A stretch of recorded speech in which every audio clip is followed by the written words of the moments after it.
23. Je me présente Fatou Koudipali, pasteur en formation, responsable à l'évangélisation nationale de Côte d'Ivoire, de l'Assemblée des Justes de Côte d'Ivoire, sous la coupole du pasteur Pagro Sylvain.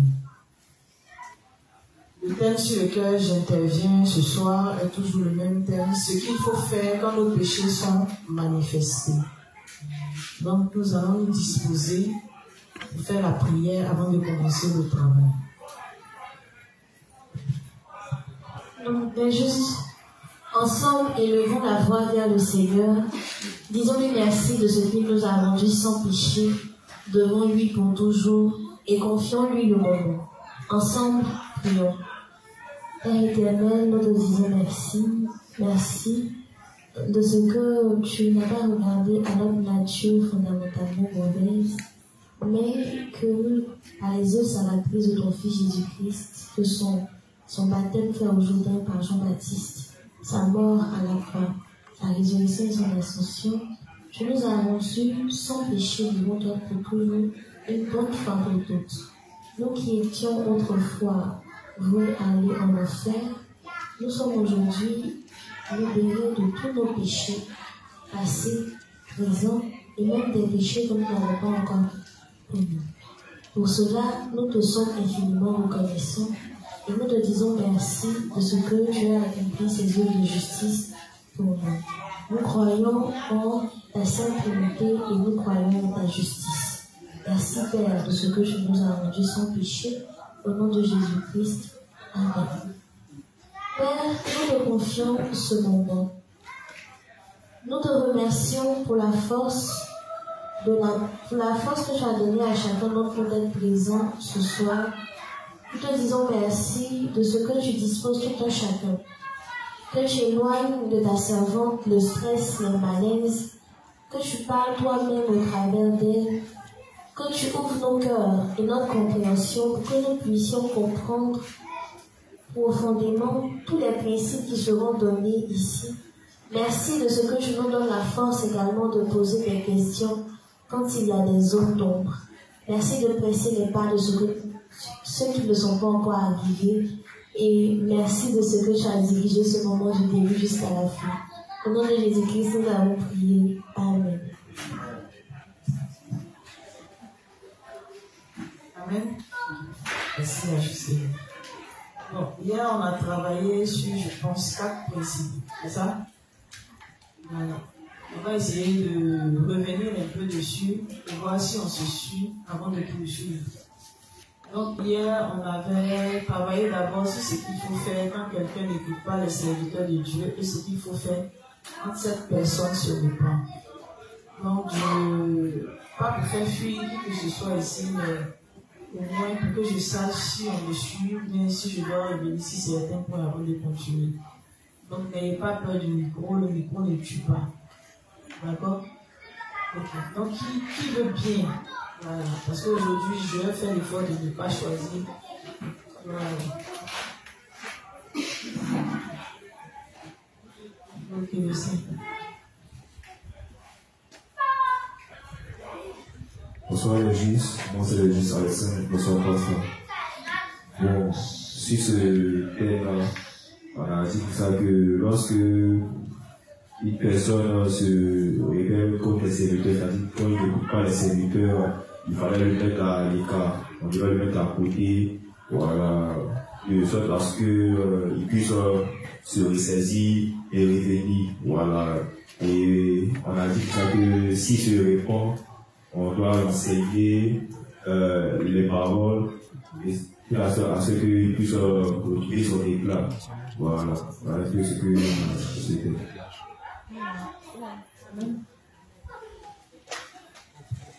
Concernant ce point, on avait soulevé trois différents points importants. Voilà. Il y a 2 points que tu as cités. Déjà, merci pour l'effort que tu as fait, le point de l'école. Et un point que tu as omis. Donc, si quelqu'un va se souvenir, vous donnez le micro, s'il vous plaît.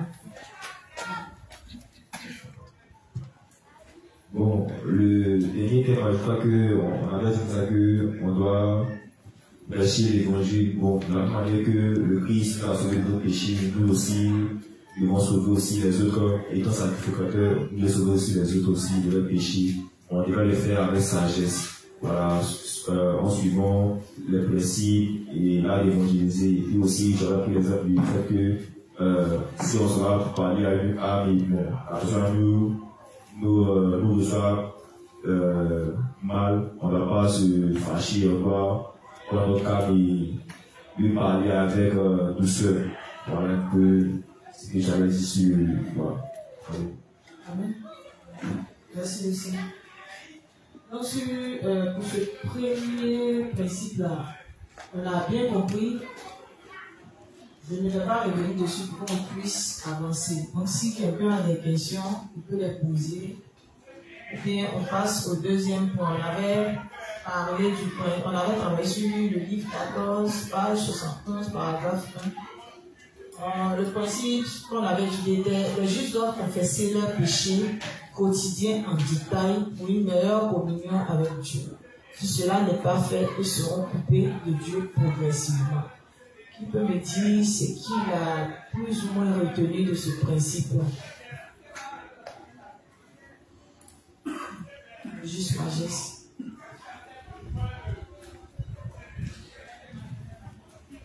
Bonsoir, l'Assemblée des Seigneurs, c'est le juste sagesse. Ce que moi j'ai retenu dans la confession de foi, c'est que insister sur le fait qu'on doit nommer chacun des péchés. Aller prendre son temps et puis détailler tout. Simplement parce que à cette phase-là, tout ce qu'on dit est de nature à saper notre communion véritable avec Dieu doit être mentionné. On vient de demander l'aide à Dieu pour qu'il nous aide à renoncer à cela. Puis j'ai insisté sur le fait aussi qu'on doit être honnête dans notre confession. On ne va pas la bâcler. Maintenant, le dernier point, la véritable confession de foi se fait après un examen de soi minutieux. Alors, voilà en gros ce que je retrouve. Merci, monsieur Magès. Il n'y a pas quelque chose à ajouter par rapport aux autres principes. Dans le principe de la page 119, reconnaître, accepter la plume, les péchés qui montent dans le cœur et les confesser à Dieu. Excusez-moi. Et utiliser l'évangile pour les nettoyer nous empêche de mourir progressivement et d'être désunis à Dieu. Qui avait retenu quelque chose? Qui n'avait rien retenu? Je pense qu'on peut procéder comme ça aussi. Qui n'avait pas bien compris?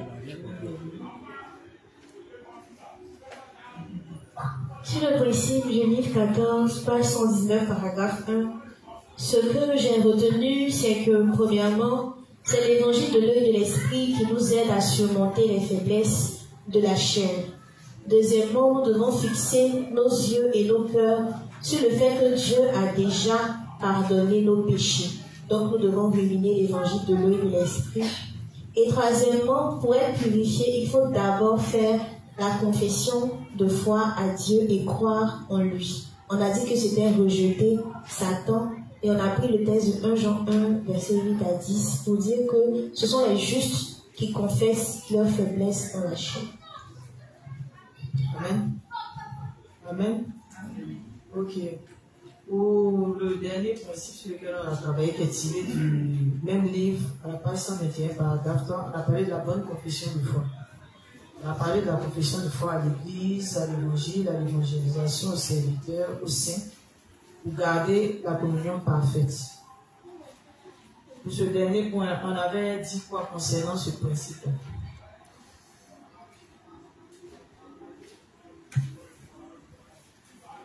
On était là hier.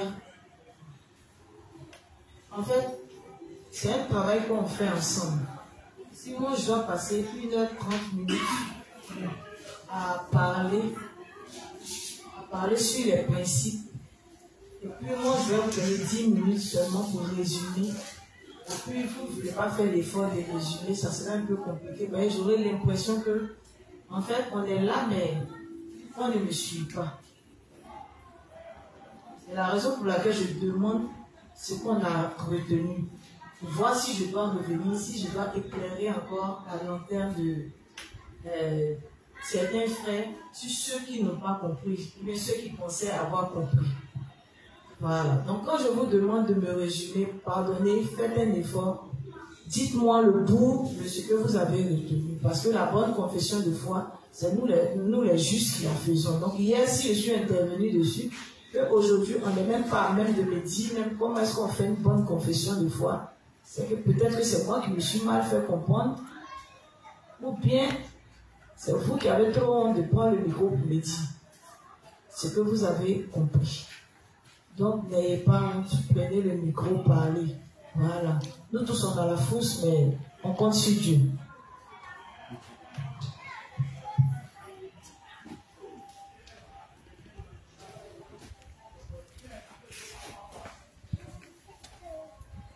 Bonsoir les justes. Bonsoir Pascal. Pascal, concernant le principe, nous avons dit que la bonne confession de foi, c'est de confesser toutes les fautes que nous commettons en détail. En d'autres termes, si nous ne sommes pas unis à l'église, nous ne venons pas au rassemblement, nous devons confesser. Si nous ne portons pas nos dénoncés dans les cœurs, si nous critiquons nos frères, si nous critiquons les dénoncés, si nous ne sommes pas unis, comme on appelle ça même, aux serviteurs, nous devons confesser ces péchés-là. Est-ce que j'ai retenu? Merci. Donc, ce principe, on a dit que faire la bonne confession du foi, on doit faire quoi? Ce sont les justes qui font la bonne confession du foi. Parce que les justes ont la foi en l'évangile, en l'œuvre salvatrice du Christ qui nous a sauvés une bonne fois pour tous de nos péchés. Donc, ayant la foi en cet évangile-là, à chaque fois que nous commettons des fautes, à chaque fois que nous sommes limités, nous sommes insuffisants, à chaque fois que nous commettons de mauvais actes, nous devons les présenter à Dieu. Mais avant de les présenter à Dieu, on doit reconnaître d'abord que nous sommes dans une chair pécheresse qui va toujours tomber. Voilà. Donc, on ne doit pas être surpris de ce qui sort de nous. Voilà. On doit croire en ce que Dieu dit, qu'il n'y a rien de bon en l'homme.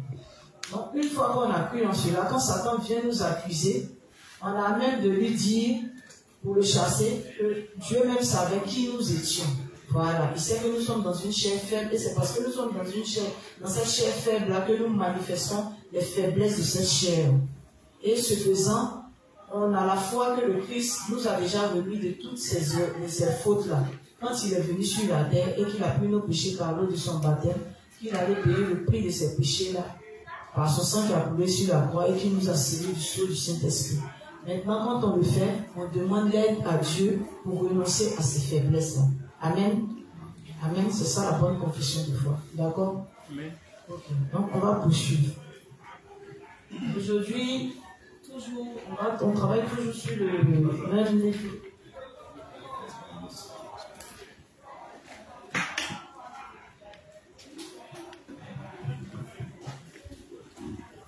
Si ma voix ne pourrait pas, dites-moi.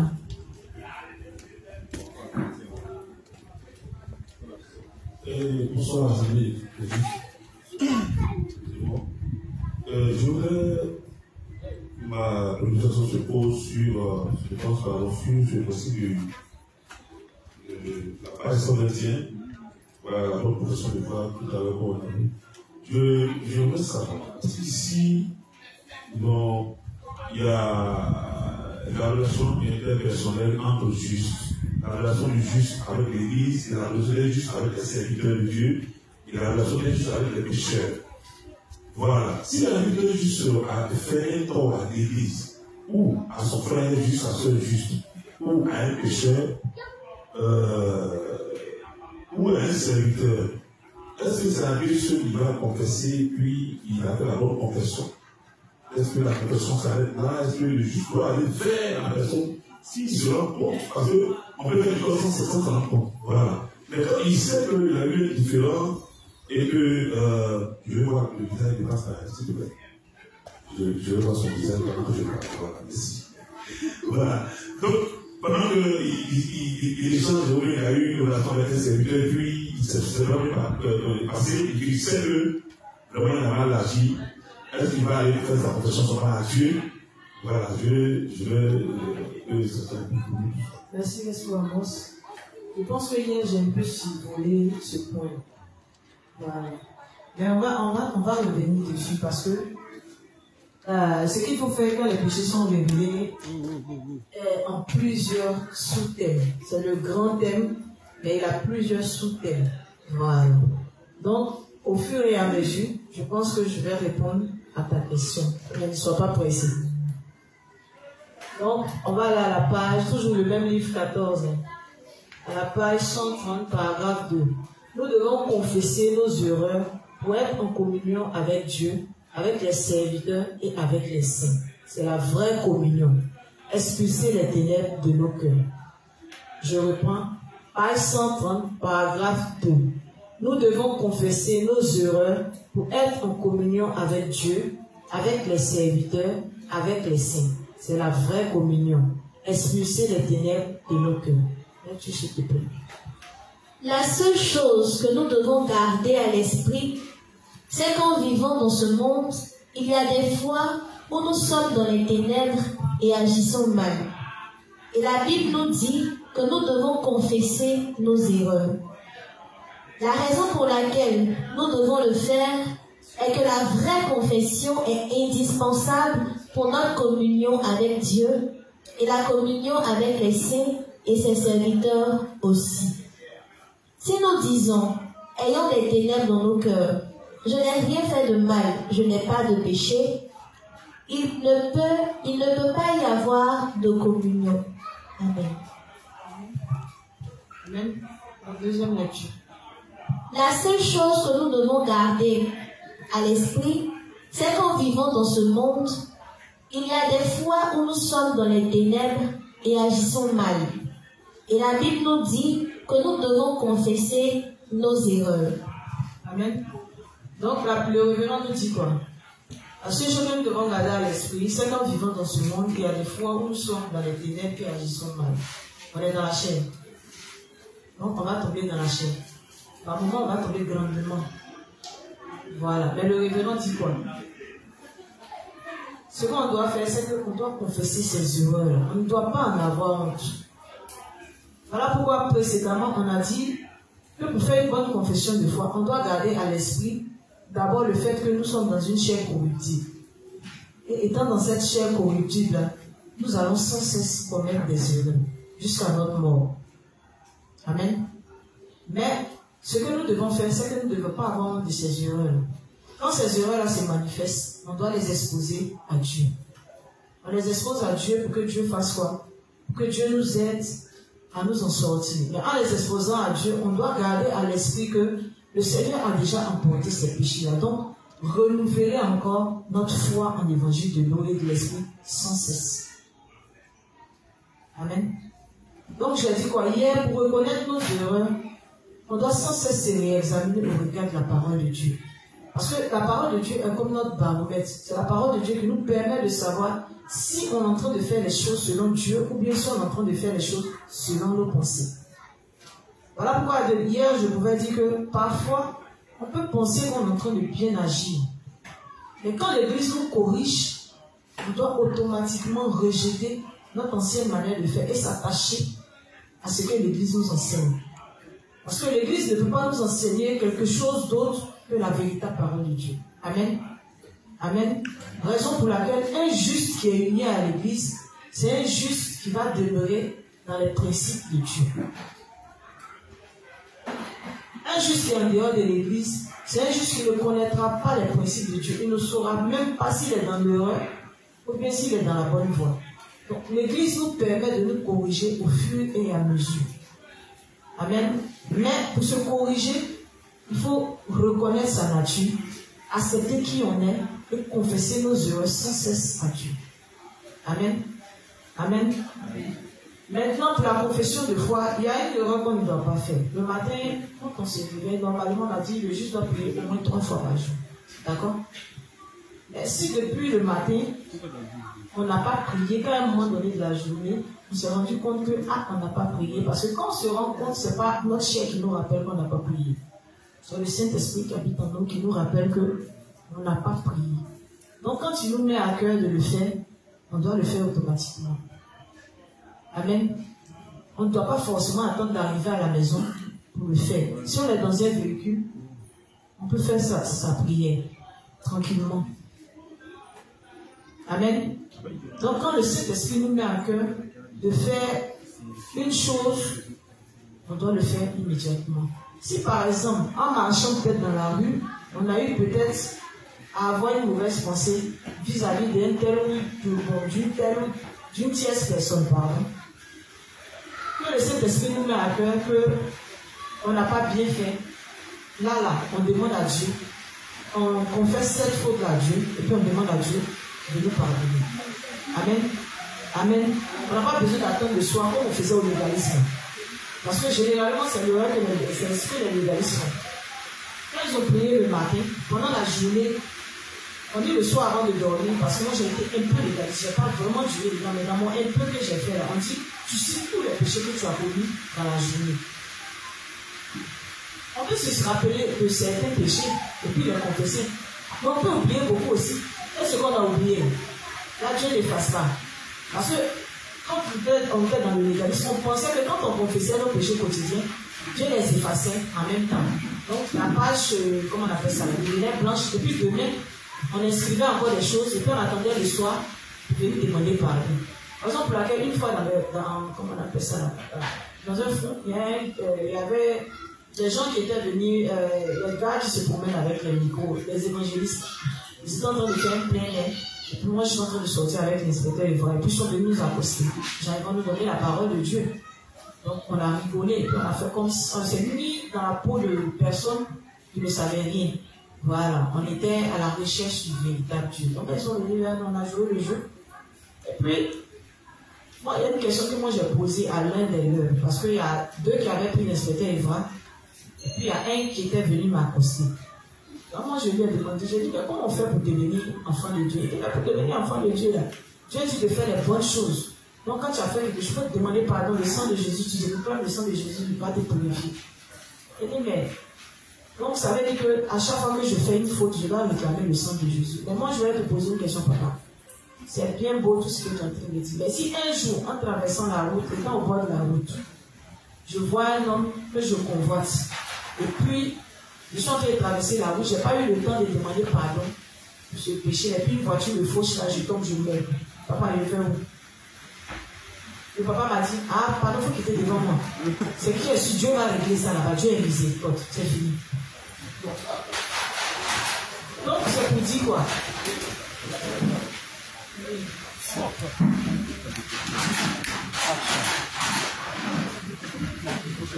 Je continue que je vais pour. Donc je suis en train de dire quoi? L'erreur qu'on ne doit pas commettre, c'est qu'on ne doit pas attendre pour dire que non, quand on va arriver à la maison, on va bien se disposer et puis on va citer toutes les mauvaises pensées qu'on a eues, toutes les fautes qu'on a commises. Voilà. Dès qu'on appelle ça une erreur ici. Si le Saint-Esprit nous met à cœur rapidement, on fait notre confession de foi et puis on avance. Amen. Amen.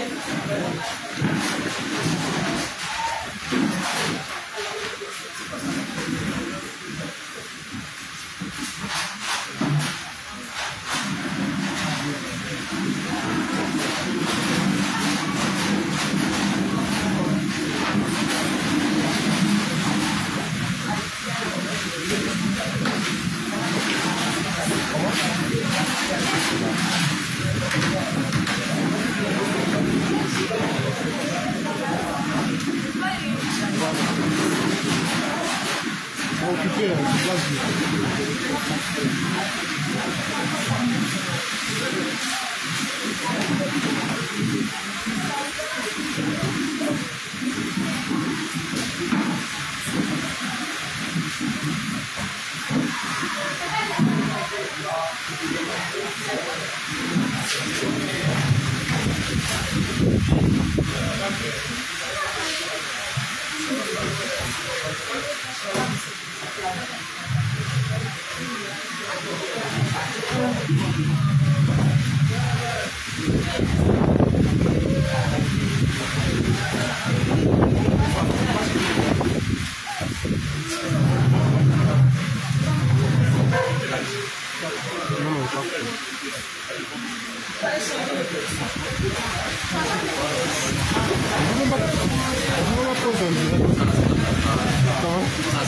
Non, mais c'est si un seul plan ici. Non.